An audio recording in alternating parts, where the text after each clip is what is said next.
Welcome to the Period Panel powered by Active Iron. To get 30% off Active Iron products, use the code HERSPORT30 on their website. On this episode of the Period Panel, we talk to Shauna Doellken O'Shea, who lost her period for 5 years due to undereating. We talk about her experience, the injuries that she experienced, and what she learned from this, as well as how she overcame this to become a stronger, happier, and healthier athlete. If you find this triggering, please seek professional advice. We've mentioned during a few episodes that if you begin to miss your periods, that this can be something that you should be concerned about and can be your body giving you signs that maybe something's not right. So there's an attitude sometimes in sport, particularly endurance sports, that it's normal to not have your period, that you might be training really hard and to just kind of get on with things and to not worry too much about it. But Shauna, you found out the hard way about how impactful this can be. First off, tell us, what is athletic amenorrhea? So basically, it's when you do sport and stuff, your calorie expenditure from doing sport isn't meeting what you're putting into your body and stuff. So you like the excess stress from sport basically causes your body to stop having its period and stuff from overtraining and underfueling. It's an absence of a period then. Yeah, so this is something that you experienced. So tell us a bit about when it first began. Yeah, so when I was 14, I started my period like kind of usual, and it was a bit unregular at the start, and then it was normal enough then. And at the age of 16, I used to play football like pretty competitively. I was on the Cork panel, and I was fine, had my period all along, always was training, was running away and stuff. And then I started, I joined with an athletics club, and it was quite like late at like 17, usually they start running when they're younger, like maybe 8 or 9. And when I went, like I had a ability for like endurance running and stuff, and like it was noted from early on. But when I went, like immediately the coach was saying like, oh, you're stocky, you're definitely a footballer, and just things like that, like from the start for me were just kind of like, oh, does that mean like I have to be a different body shape and stuff? So anyway, I started training with an athletics club and could kind of see that like, oh, this is something I really enjoy and something that like I'm good at. So took it a bit more seriously, and it took over from football. And obviously, as I was training a different sport, my body like adapted to that sport. Mm-hmm. So when you're running endurance, you are going to get leaner. And in my head, I think I was getting better because obviously I was training more. But in my head, it was like, oh, I'm getting leaner, I'm getting faster. So then I basically started to like just focus more on just getting like thinner and leaner. And that was complemented by my coach saying, oh, you look more like a runner, you look more like a runner, and things like that, just kind of emphasizing things in my head that like, oh yeah, this is the way I need to go. And then I lost my period for like kind of maybe 6 months, 8 months into like running. And then I didn't have it for 5 years. And in my head, I was like, this is good. I'm training well. This means I'm lean. This means I'm where I need to be. This means I'm fit. And looking back now, I'm just like, I just had such a bad view in my head. Yeah, and I guess from the comments that you were getting around you, this was kind of being, reaffirmed on some of the things that you maybe thought when people are saying to you, like, oh, you look more like a runner, and talking, like commenting on your body type, like this is something that you began to associate with success. But like what you're saying is essentially like you were doing the training and you had moved from one sport to another. So like obviously you're going to start to get results because the training is paying 100%. Like, and I was focusing more on running. So obviously I'm going to get better at running. Yeah. But I was just like, oh, it's because I'm skinnier now. I'm getting better. Yeah. And you do hear that like there can be a bit of an attitude in some sports that, lighter means faster. And we'll dive into that a little bit later. But I'd like to touch a bit on the impact that not having your menstrual cycle, not having your period in place had, because I know that you've spoken about some injuries that you experienced, and this really is why we try and let our audience know that if you are missing your period a couple of times in a row, that it is something to be conscious of and to take seriously. 100%. Like it's a warning sign straight off. Like when your period starts to go, it's your body is literally telling you like something's not balanced, something isn't right, you're stressing me out too much. And I like for a good few years it was grand. Like I didn't, I was training and it was grand and I felt good. And then like I was obviously like getting better at running and I felt faster and fitter. And like when you do get lighter, like it's inevitable, gravity, everything, you're gonna feel better. But and obviously I think it was because for me, I got away with it for so long because I was so new to the sport that like I didn't have like I wasn't overtrained in the sport at a young age. And then it just like for me, I got away with it because I was so new and my body was kind of like getting stronger each session. And then I think it was maybe like 3 years into missing my period, then I went away on training camp and like we got very fit. We went away for 5 months actually, or for 5 weeks to Portugal, and I felt unbelievable. I was so fit. And the second last day before going home, like I was so ready for the track season that summer. It was only a month away. I was really fit. I was really looking forward to it. And the second day before we went home, I did steeplechase. So there's injuries in that anyway. I came over a barrier or like a hurdle and I just came down on my foot wrong. And I remember being like, oh, that's not great. That doesn't feel good. But I kind of just brushed it off because I was like, oh, like it's just the end of the training camp. It'll be grand. You'll go home. It'll be fine. The next day I ran on it. And yeah, that was the last time I ran for 18 months then, because my body just, once I had the injury, it just was not able to heal itself. It was already at like the end of its wits. And when I got injured, it just didn't have the ability. And it was a tendon injury as well. So with tendons and ligaments, I feel like the myelin sheet around them and like the insulation, you need to have a bit of fat on your body for that kind of to regenerate and repair. And I was just so low body percentage, like my fat body percentage was so low that my body was just like, I can't repair. And I was out for 18 months. And that taught me, I was like, it gave me a lot of time to think and just reassess. And even just the mental side of, like, obviously mine was very like much food related, that I wouldn't eat enough calories. And I was very like, wary of certain types of food and just very like, it was an eating disorder, but I hid it very well because I was saying, I was gluten intolerant, dairy intolerant. And just the mental side of that like every day you're thinking about what you're eating and you're not even focusing on the training anymore because you get so into a cycle of wanting to be leaner that you just focus everything around your meals. And then when I was injured, obviously it just gave me so much time to think. And I was like, there has to be a way where like I can just be more balanced and everything, and I can be a bit more easy on myself and get fitter and get stronger and not just be so obsessed about food. Did you take that learning from that kind of injury, the fact that you're out for 18 months, or did it take a few more injuries for you to realize that this was actually related to underfueling? Definitely a few more niggles with the same injury though. It was the same place, and I just couldn't, like when I finally got back to starting to like train to run and stuff, I couldn't go 3 or 4 weeks without getting a niggle. And then because I was compensating for my foot, I'd get a niggle somewhere else because obviously you're trying to compensate your run to try and take the pressure off. And there was, I'd say for a year and a half, I couldn't go 3 weeks without picking up a niggle. And even my dad was like, are you, like, is this broken or like what's going on? Like, because every week I'd ring him and I'm like, this is sore. And it did take a few months of me going through continuous niggles to realize something's not adding up here.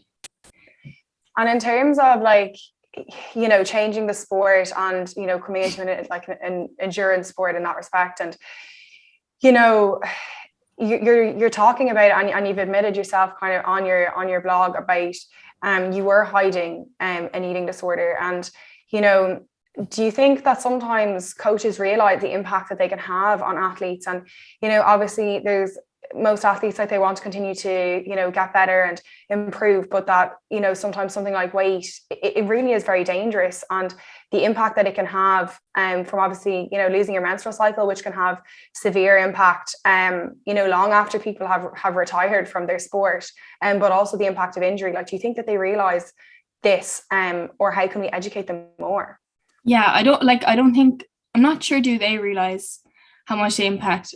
the athlete. But I think like it's so much more common than people actually think. Like when I talk to like most people in training, like most of my like friends who are athletes, we all like food is a topic that people think about and talk about training, and everyone's kind of, I feel like a lot of people go through that trying to get leaner, getting really injured, and then being like, oh no, maybe that's not the way to go.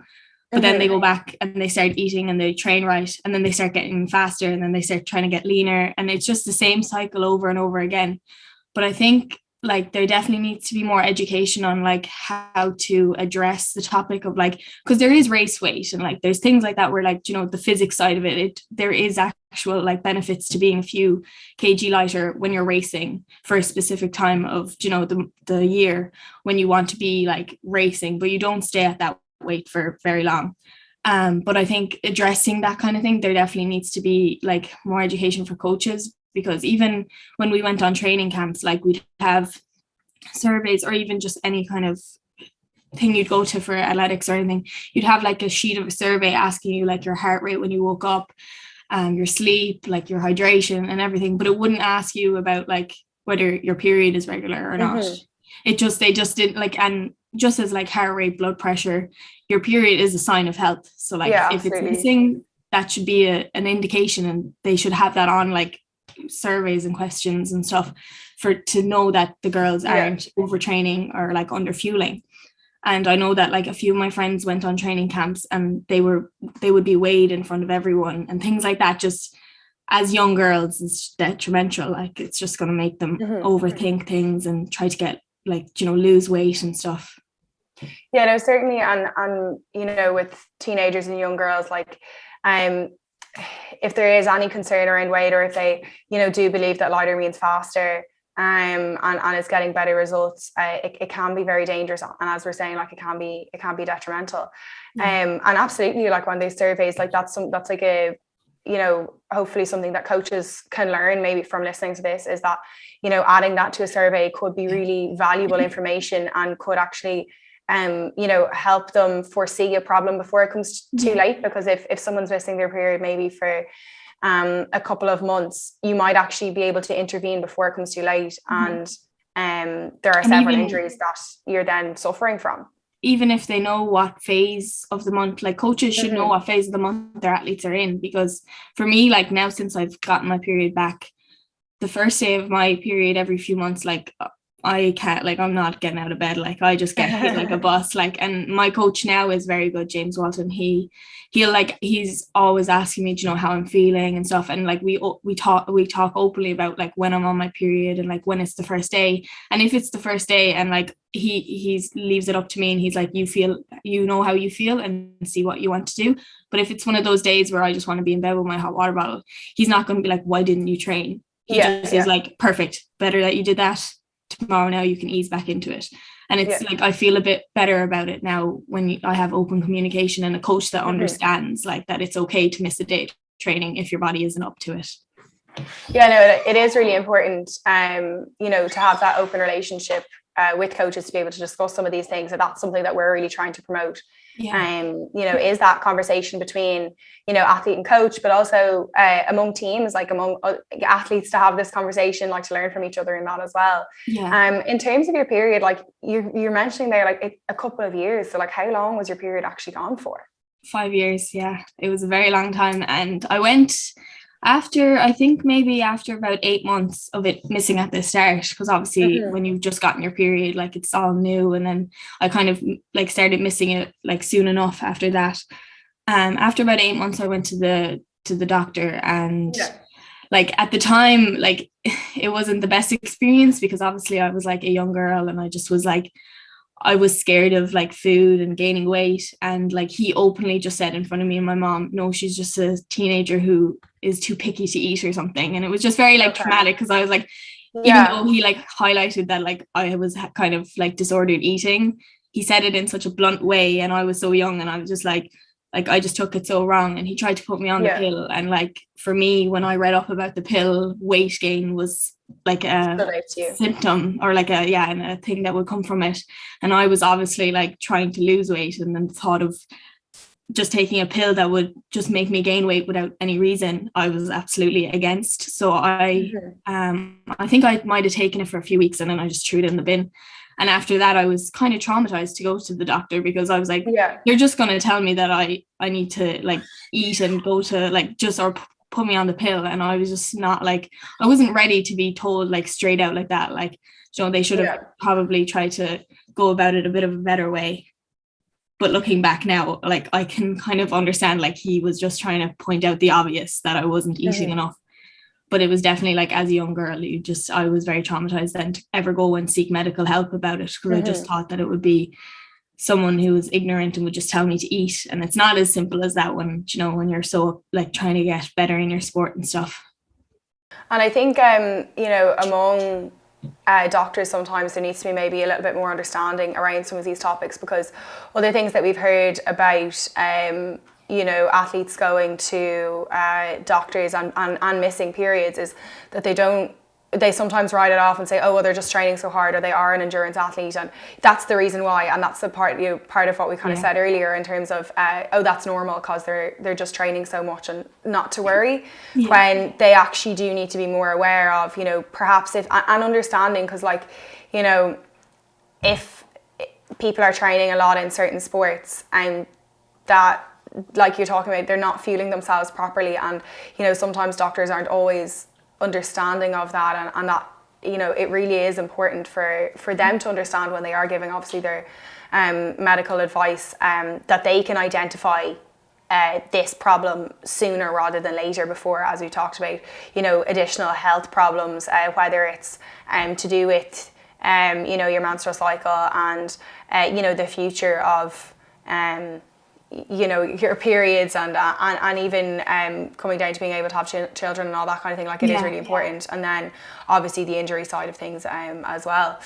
In terms of you know, not having a period, like, it can sometimes be seen as convenient, and like, look, it is something we have to deal with, and logistically it can be a bit annoying, and like we've talked about that before, but it is so important to have. So what would your message be to people that are thinking like, oh great, I don't have my period, like I don't have to deal with it, after obviously everything that you've experienced?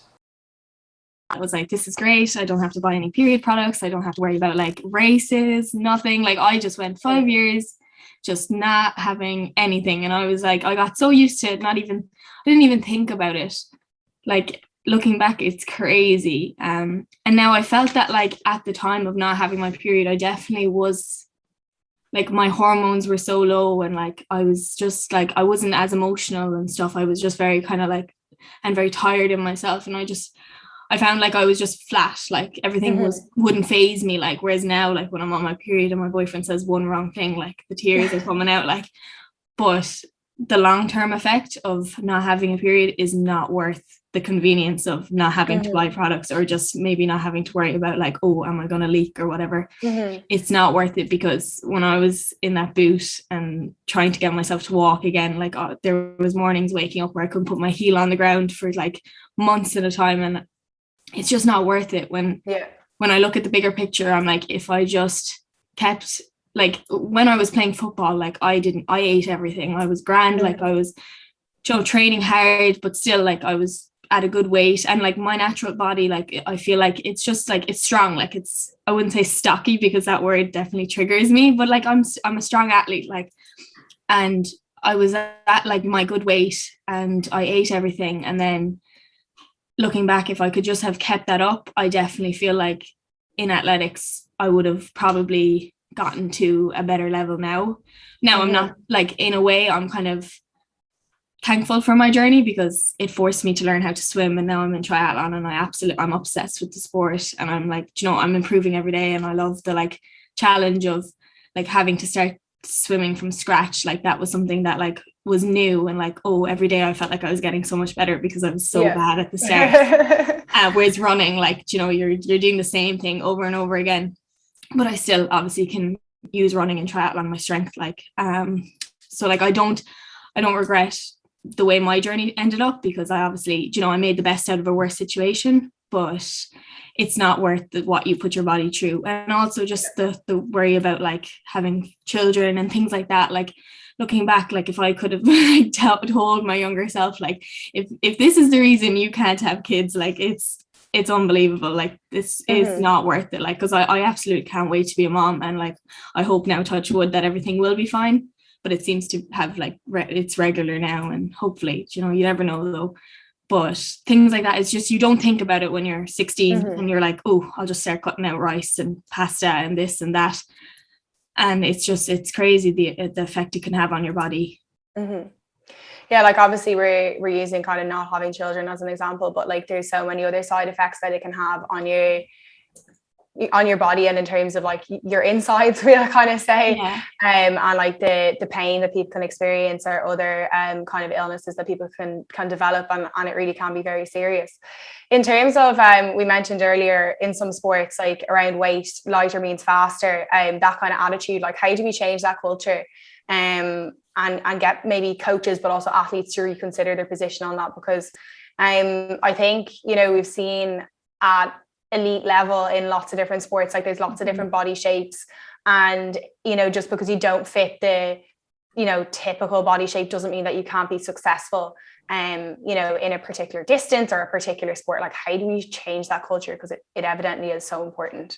Yeah, 100%. Like, because in running it's definitely like leaner is faster, there's no ifs or buts, like, and people are just so scared to put on weight.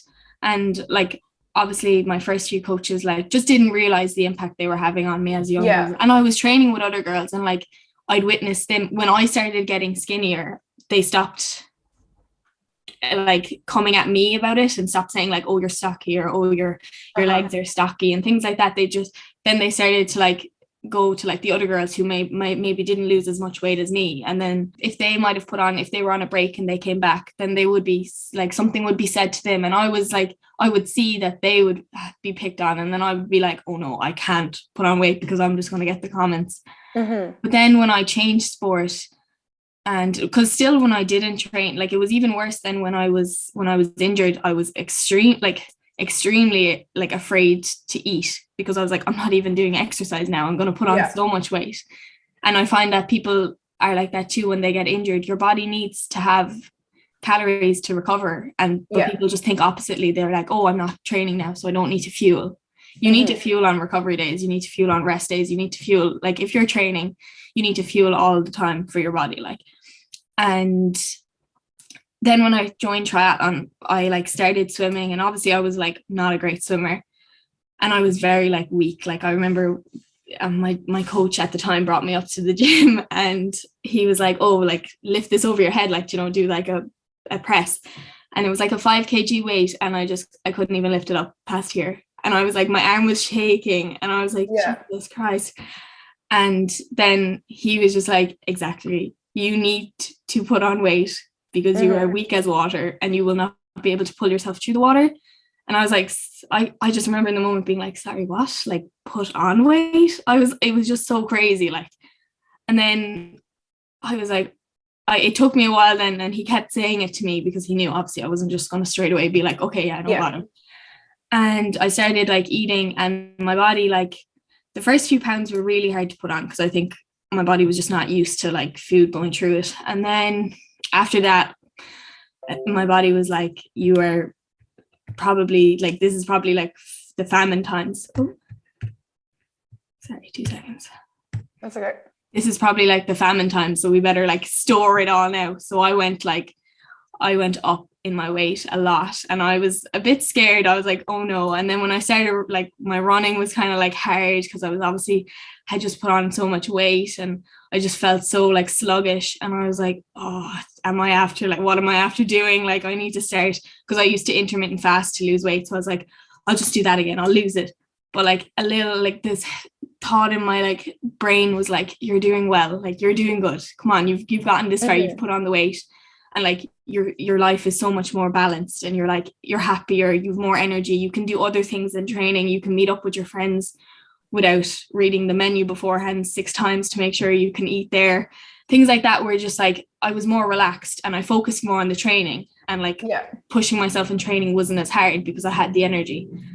And then it took like a good few months for my body to stabilize and get used to having that extra weight. Training felt so bad for a while. Like it does, like it's going to feel really, really shitty. But now I feel so strong, and like it changed to muscle mass then after a while of training, obviously, you know. And now I feel very strong, and like I feel like I'm at like a normal weight for my body, whereas before, like I'm like nearly 20 kg heavier than I was before. And like it took a while though for your body to adapt to that, but your body does adapt, so you need to give yourself the chance to adapt to the weight that you're going to put on and stuff. Yeah, we've spoken to Baven Parsons previously, and she said like food is fuel, and you know, this is really how athletes should be looking at eating. So, you know, you've said that you feel stronger, healthier, fitter now. Like, how did you reframe your mindset? Yeah, it was very tricky. And I'm not going to lie, and I'm not going to say, oh, it just goes away, like you just have to eat. It's not. And to this day, I still, when I'm going training, like this voice in my head is like, oh, just don't eat after, don't eat before. It's like, it's there, it's ingrained in me because of just the habits that I formed and the way I thought about things before. Like, it's just, that voice doesn't go away, but I've made a voice in my head that is the bigger person. It's like the voice that I'm like of reason, which like I know is the one that I should follow. And I make myself choose that voice every time when I'm like, afterwards, I'm like, I need to get in my recovery. I need to eat now. Whereas like before, I didn't have a voice that could stand up for myself and be like in my own head, like it sounds like I'm crazy, like I'm talking to myself, but like, no, it makes total sense. Yeah, that voice, like I've managed to like overcome the voice in my head with a different voice saying like, no, you need to eat if you want to train tomorrow. But also I think when you go into triathlon, like my training, the hours that I put in now are like a lot different to the hours I did when I was a runner, because obviously tree sports, it takes up more time. So like I'll have more sessions in a day than I would have when I was running. So I know like if I don't eat now, I won't be able to train. You're not going to make later. it. I'm not going to make it, and I won't make it tomorrow. And even then, when I did put on the weight, my coach at the time was saying like I had increased my training load because obviously my energy, I had more energy. I was able to take more. And he said to me, he was like, see, like now you're able to take a lot more on your plate without it absolutely breaking you. And you just you're able to train more, you're able to take on more. But like, obviously you have to build it up slowly and make sure that you're not overtraining, under fueling. You kind of have to, and adapt to the weight and the training that you're doing and stuff like that. And like looking back then, I was like, oh yeah, I wouldn't have been able to do this. Like it would have broke me. Like I would have not been able to get out of bed the next day if I trained the way I was training. But because I had that extra weight on my body, I was more resilient to things. I had more energy, and I just had more power as well. It sounds like you're in a much happier and healthier place now, and that you're really enjoying triathlon as well. So tell us a little bit about your aspirations and your goals like within triathlon.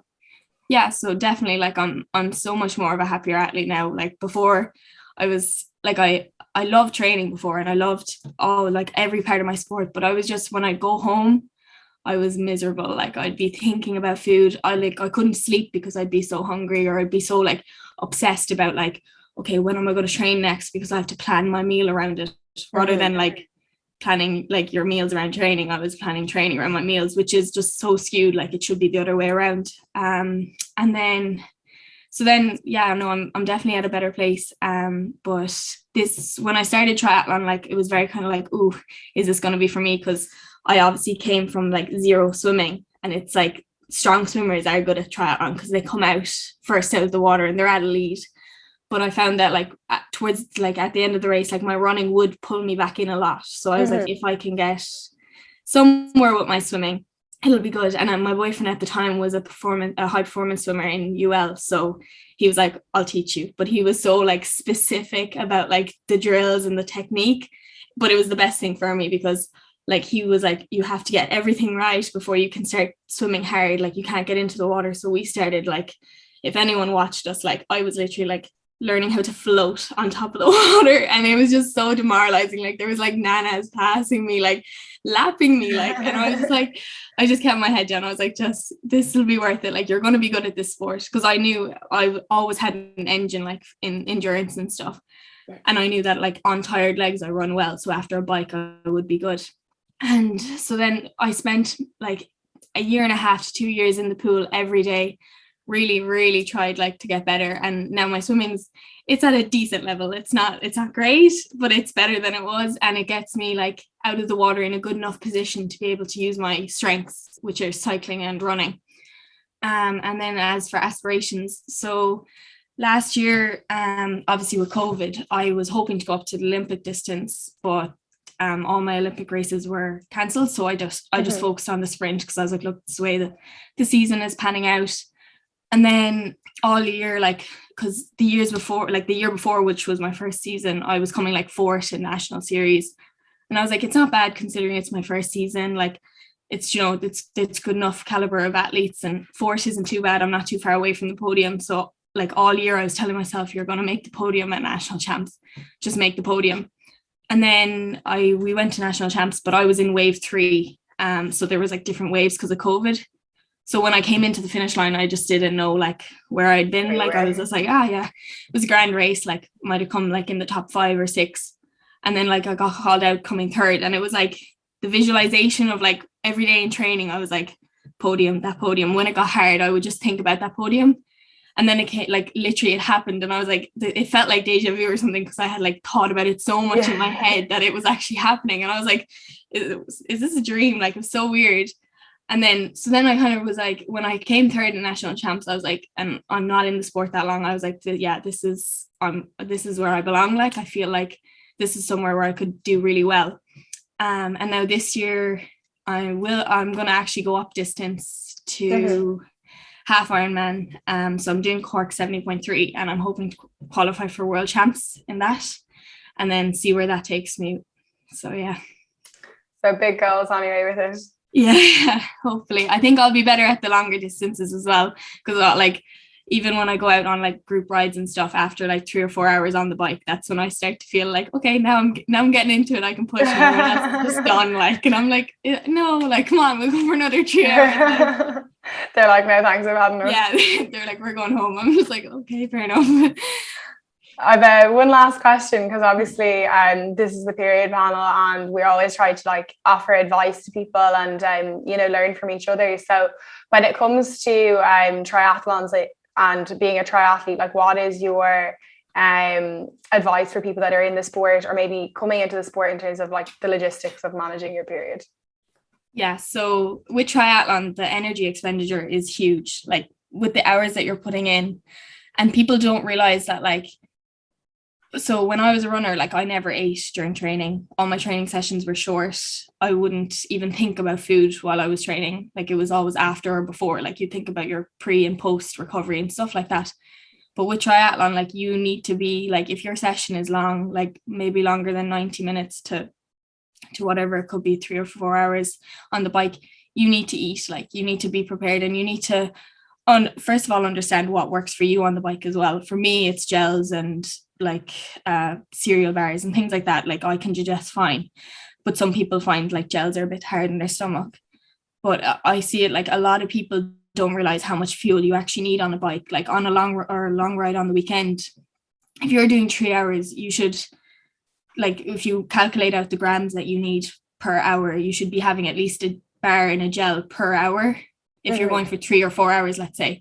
Whereas I see people come out with 1 bar or 1 gel for the whole 3 hours. That's not enough. Like, you need to be fueling in your sessions so that before you even get home, your body has started the recovery. Because if you're going training again later, you need to like already be starting that process so that your body can recover fully, and that you don't get in the door and you're absolutely ravenous and you just eat everything in the kitchen, like things like that.